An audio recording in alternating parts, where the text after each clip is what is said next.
Hey, what up ladies and gents? Today I am here as your favorite Asian robot to bring you, well, I mean, you've already seen us play it a couple of times, but I figured I'd do a full review of ANVIL Vault Breakers. If you haven't heard about this game, you can currently play it free if you have the Xbox Games Pass, and I have my lovely Kaz here to accompany me for the video. Hi. He is going to be my partner for this because this is one of the few games that, honestly, I will tell you, do not fucking play it alone. Not because it's scary, but because you will fucking die. Okay? Alright, we're gonna get into the game. Now, what is this kind of game about? And, of course, you will hear more from my lovely partner in a little while, but this game, I'm just gonna cover the explanations, is a roguelite game, alright? If you guys have played Hades in the past, this is similar to that, but it's like Hades mixed with Warframe. Let me show you why. I'm gonna head over to the breakers section right now, and we're gonna show you all the different kinds of breakers. So there are the all-rounders. These are light frames, all right? You've got the heavy frames, which are mostly melee type: Guillotine, Mountain, Rush, Mr. Toast. Then you've got the support frames, which are well, they're basically all the female frames for some reason, and they use dual handguns. They come with usually powerful abilities and rapid fire weapons. However, they also have heavy weapons of their own kind, primarily used by Shuri, which Kaz will be playing shortly. As I mentioned, I'll be playing Guillotine, and what I'm going to tell you guys is that this game is unique because how you customize your breaker is not by level, whatever. No, you've got these things called relics, all right? And you have to, and there are relics, and you can even adjust the drop rate of the relics during your run. However, as you go through missions and whatever, you can eventually get your hands on several relics, all right, that you can equip right at the start of the battle to make your life easier. All right, it's up to you what you want to equip and what you want to do with all that, but you know, that's how it goes. All right. Now, you've also got skills, right? And I mean, this wouldn't be similar to Warframe without skills. But here's the cool thing about skills. You've got 4 skills, much like in Warframe. One of them is your dodge. Now, Kaz over here has I think you've got a dash, don't you? No, I have a teleport that leaves a black hole behind. So each character will have their own unique sort of like guard or dodge skill. For the heavies, it's a guard. For Kaz, it would be a teleport. You've also got 3 other combat skills, okay, that are unique to the breaker that you choose, or the Warframe, basically. Mine is summon axes. I can charge with my shield, and, you know, do an execution with my axe. Now, you can also unlock, using breaker points, a modification for one particular skill. However, no matter how many you unlock, you can only choose one to bring into combat with you. I've chosen a upgrade for my executioner skill, and that will be displayed here under your skills selection. All right, so I'm going to remove my webcam for a second to show you the full menu. Right now we've conquered 2 planets in total, which is why we've got 3 relics. Otherwise, if you go to a normal Warframe that you haven't played before, you only get 1 relic, and you have to choose a sub skill to bring in. All right, so yeah, that's how you start off in this game. And you can also pick, in addition to all that shenanigans, oops, sorry, almost forgot. In addition to all those shenanigans, you can even pick your starting weapon so long as you unlock it with a breakpoint. Now, this guy's normal weapon is his battle axe, but I prefer the snowman axe, so I bought that, equipped it on. You can even change skins, although there aren't that many options. They're unlocked with the points that you earn in the game, but I don't really care about the cosmetics, to be fair. For me, it's all about power. Now, the next thing I'm going to tell you guys about is that you also have pets in this game, which is fucking amazing. I'm saving up for this Medic V2 pet, which not only upgrades my attack power, but restores my health. Freaking fantastic thing. It's literally one of the best, basically, so I'm going to be getting that. And last but not least, you can even upgrade based on season points that you get through the season pass.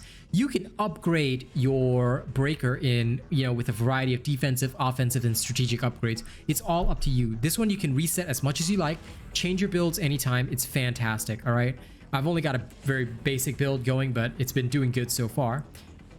What I will say though is that this applies to all your breakers, so you can just, you know, have a setup and go in with anything you like, which saves a lot of customization time. Now, where do you get those upgrade points? In the free season pass. You heard me right. You don't have to buy the season pass. It's free. Get in and it's already here. You just have to go through all the levels. And every, I think, 5 or so levels, you get some season points to plug into your breaker, making yourself stronger. As well as some artifacts that you can bring along the way. Okay, so that is the basic rundown. Now, what I'm going to do is I'm going to show you how actual combat looks like. And of course, I have my lovely Kaz to accompany me for the demo. So she's been listening to me prattle on about this whole thing for a while. I'm sure she's gotten bored. I think I might put her to sleep, but that's okay. I'm going to send her an invite right now. And we are going to get into combat and show you how it's done. So I'll be going in as Guillotine. Kaz will be playing as Shuri, a support frame, because, you know, obviously she supports me a lot. And we shall now dive into... Sorry, what'd you say, Honey Bear? I said, as you do me. Yes, occasionally. Okay, we'll be going into the first planet, nothing major, since it's just a combat demo, but we hope you guys look forward to it, alright? The game itself is fantastic. Like I said, you've got so many ways that you can customize yourself, and, you know, two guillotines may not be the same because different relics, different loadout. It's just crazy how much customization there is for a roguelite, and that's what I really like about it. It's not just straight upgrades. It depends on what drops in game too. It depends on what? It also depends on what drops in game too. Yes, and in fact, let's see in a minute. Yeah, that is exactly what I was going to bring up next, because the part that is fun and the part that makes this a roguelite is that when you start your planet exploration, well, of course you're going to have little enemies that swarm you immediately, like so. But you get to pick a skill at the start of every planet in exploration mode. And that skill upgrade is what will basically, you know, set the tone for your gameplay. Now, pretty much everyone will have 1 or 2 skills that they favor. Kaz and I will obviously demonstrate that. But we also get to pick relics, which we will show you a little later. First is the skill box. I'm gonna go for skill power on the shield charge. What'd you get? Twister upgrade. So for my twister. Okay. And what's your twister do? 1 second. My twister sucks them in and does damage to them when it's floating around. Nice. It's only out for I think 3 seconds, but it will pull them in and do damage to them. But it's almost like a homing twister, so it will, once I put it out, it will go and find an enemy. Right, it's pretty useful. This is the relic box that we were talking about. Here you can get various different types of relics that'll help you along in your journey. I'm just going to grab the high-powered rounds as well as attack defender, both of which are very useful. Our next objective would be through the teleporter, so we're going to go up and see whatever comes to try and, you know, eat our faces.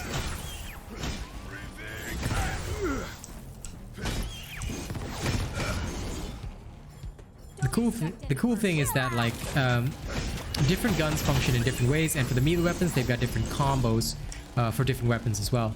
Hers is more of a charge cannon. As you can see, she charges up and unleashes a barrage of bullets. Mine, obviously, is swinging a big axe. Alright, we gotta go this way, apparently. Ooh, relic box. Yeah. So you can... Yeah. Ooh, I wish I could afford that. I'll wait for that. 180. So, that'll be...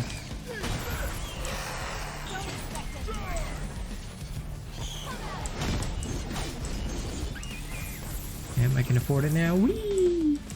Wait, I'm gonna go back and grab that. Certain upgrades are a necessity for certain characters. The Brawler's Gold Tooth, very, very necessary for my character. Coming in. So, Kaz has unlocked the big dudes. Now, some of them are like boss level creatures, but honest to God, they can be handled with some good CC. And that's why having a partner is very important, because like she can put down a lot of CC, either petrification or whatever or whatnot with her guns. Me, I focus on, you know, doing the whacking. I pull them in and give them a whacking every single time. There you go. She can also put down healing in case I get damaged. Alright, now without a partner you cannot revive, so please keep that in mind. I'll just be heading to the next planet straight up. because the next planet is a boss fight, and that is going to, well, it has a different mechanic that we're going to show you. It's called Valti's Box, and this is where you can get weapon upgrades if they don't drop naturally. Yeah, so keep some coins, fam. Yep. So here we get our skill. Summon X duration. Okay. Oh. Valti's Box is sometimes a bit faulty. Now see this battle axe here? This is a tier 2 weapon. If I buy that, it's an upgrade to my axe. It'll basically, it comes with some stuff like 30% damage against poison targets, stuff like that. So you would try to look for effects and items that can, like now I'd have to look for something that would give me additional poison damage, or to poison somebody along the way, you know, with my attacks. But I shall wait here. Oh, sorry. Yep, no worries. And now you see his face, bosses. So bosses are not too much of a threat. Like I said, having a partner, major difference to your combat than if you're doing it alone. But bosses are pretty tough, so don't underestimate them, and please do actually like try to go quite ham on that. Ah, now this part I like. If you dilly-dally for too long, the machine god will come and try to smack your shit. Alright? When he does, okay, your only option, realistically speaking, is to just fight him and his minions. His minions are a bit more difficult, but well, they didn't show up this time, so honestly not much of a threat anyway. Okay. We polish that off. Penetrator rounds are good, and I'm broke. So after the fight, you can check out some relics or whatever, and then we move on, basically. And we shall now be heading to the next planet. Like I said, with a partner, like, these runs do not take any time at all. They're very fast. But if you're alone, well, prepare to suffer. Starting planet exploration. Okie dokie. So each dungeon is like randomly generated. You never know what's gonna come up next. You don't even know what bosses will come up, so you can't exactly plan for anything. That's why it's more smooth just to... Yep, sorry, honey? I said, no, you really can't. Yeah. That's why most of the time, like, when we set up our relics and stuff, we just choose what works for our characters, like, whatever, you know, will be best suited. Okay. Skiru. Yeah. Oh, shit, I took the wrong one. That doesn't matter. That happens to me all the time. Yeah, I want one for my Executioner's Axe, but that's okay.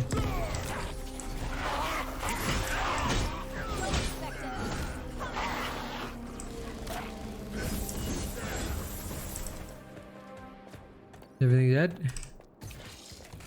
Yeah. There's more coming.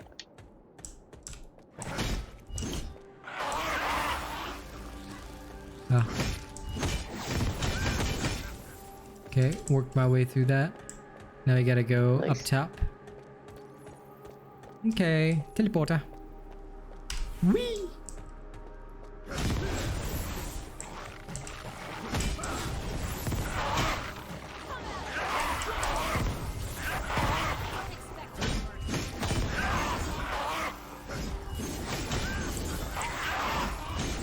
If you're wondering why I do this combo, it's to suck in everybody.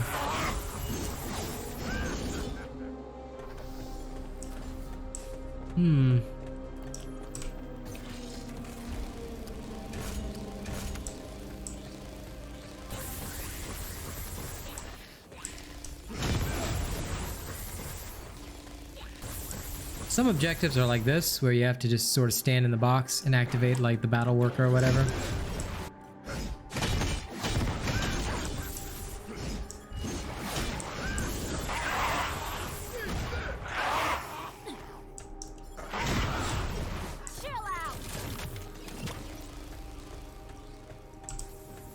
Seems to be up top again. Okay.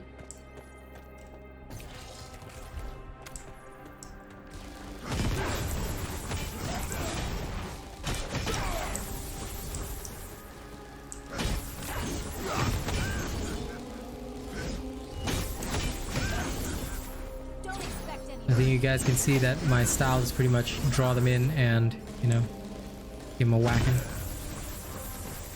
Warning, hostile presence. Alright, what kind of hostile presence we got?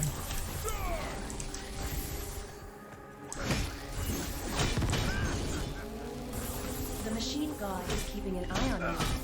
Now, when it says machine god is keeping an eye on you, that's when the signal is that they may, the enemy difficulty is increasing and you may get invaded. There you go, that's an invasion right there. So these things will just come from the sky, and they drop quite a few coins and also potentially extra weapons. So we usually give them a whacking and thwacking. Once they're dead, we just move on. Like so. Boxing. Yep. Checking the box. Skill power up, weapon power up, I'm good. And now we're off to the next planet. So, just to show you guys, which I'll show you guys more clearly, I'll remove my webcam for this one. If you look at the bottom right-hand corner of the screen, you'll actually see that you can see how long you've been on a planet, on an exploration. So this one's been about 6 minutes 41 seconds.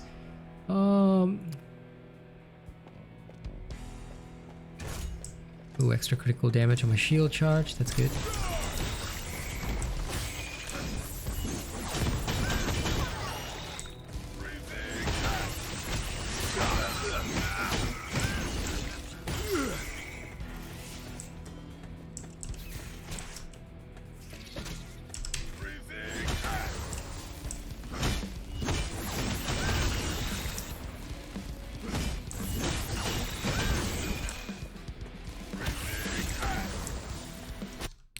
Oops, sorry. Let me restore my webcam now.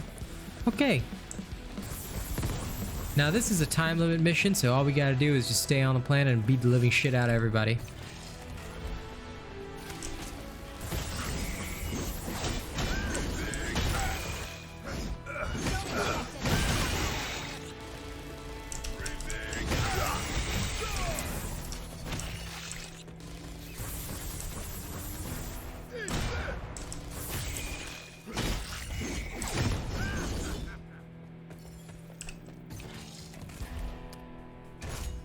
His attack speed.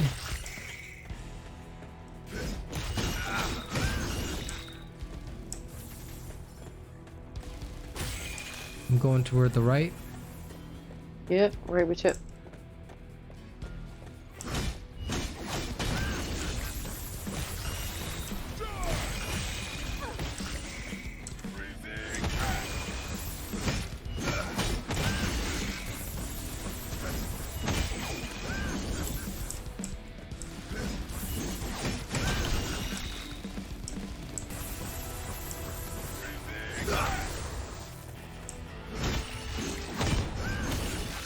As you can see, I have particular tendencies as well. There we go. Come here, you little monkeys.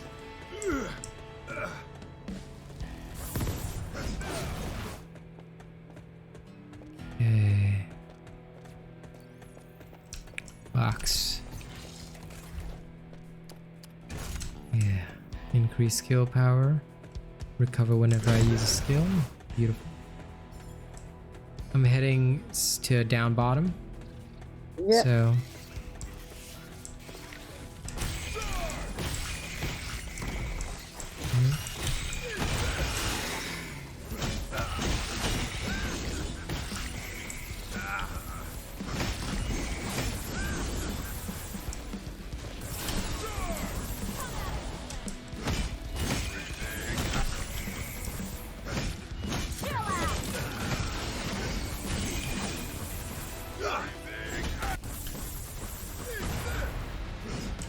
now, on a timed mission, all you can do is just like wait till the timer runs out and you're good to go. So like right here, we're pretty much good.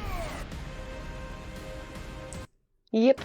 And now we face the final boss. Now, this exploration is a short one just to give you guys a demo of combat, but the actual exploration missions do get longer with time, so prepare for that.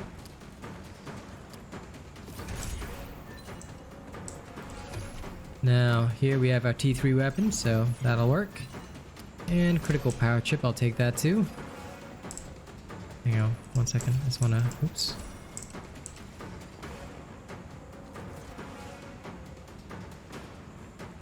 Yeah, sometimes the bonuses that you get are a little random. Like mine just said plus 50 maximum rounds. It's a freaking axe. It has no rounds, but whatever. Anyway, bosses are also different, so there's quite a different variety of bosses. This is one of them. All right, for those of you that know me from my Dauntless content, this is a angry Pangar.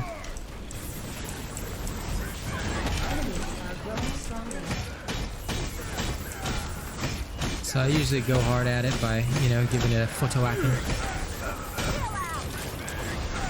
Warning. Danger level will rise as time passes.